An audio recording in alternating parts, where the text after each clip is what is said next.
Čau, vítám tě na kurzu a dneska to bude něco o mé vestě. Co se na ní změnilo a co je pořád stejné.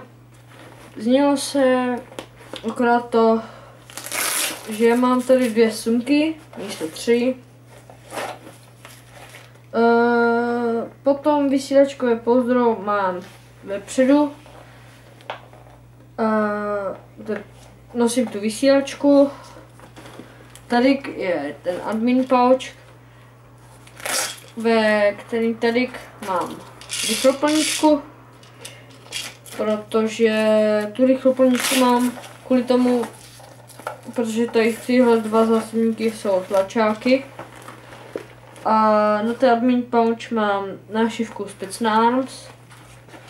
A tady vevnitř mám barvy na obličej. Nic jiného tam nějak nepotřebuju, jo, barvy na obličej. A zezadu potom je ještě takhle, to vidíte, takhle odhazovák. Jo, takže